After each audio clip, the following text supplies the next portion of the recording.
ce seigneur de l'ambiance anti-flamme na ça bino kele ko so ko tani na tele e bana photo bana mula bana ya braza bana ya meri jibit matimu na marga indusa makolo pesa tango urani ya zambe na nyonso motema ya Charlotte toujours vert nayebisaki bino keno eza koyinda seigneur de l'ambiance mama oyo donc nayebisaki bino kaka keno eza koyinda pourquoi eza koyinda parce que la personne mutu oyo asimaki makambo adekale dedesi atie mutu na mutu atie mutu na mabele donc DJ Arafat maintenant c'est moi qui récupère prenez yoka badémonstration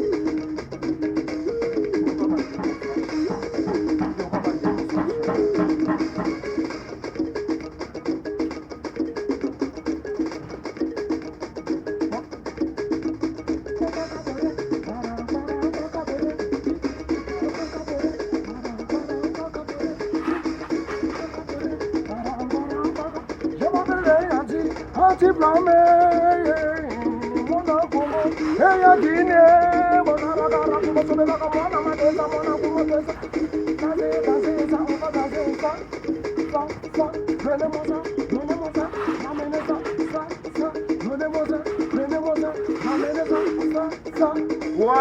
ouais, donc, il na zawa,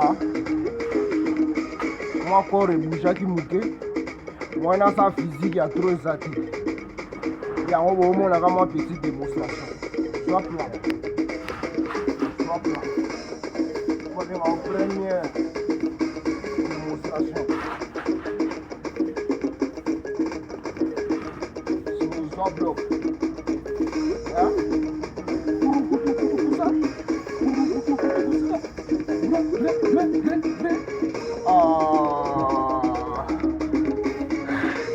Vous autres, bien donc tu as bien été mélangé avec notre logo, il y a bien. Son autre bien zongi, moi bien du logo.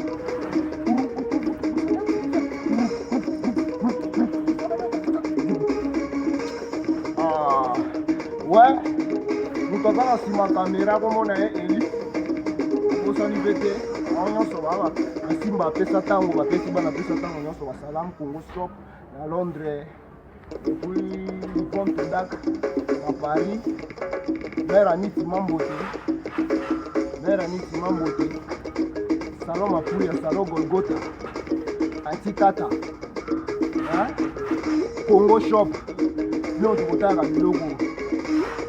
Ça c'est Seigneur de l'ambiance. Il est là dans les Seigneur de l'ambiance. Donc, tout y a un lobézaté. Bon, ça va plancher, on va bien avoir des démonstrations. Quand même, c'est nous, on va plus.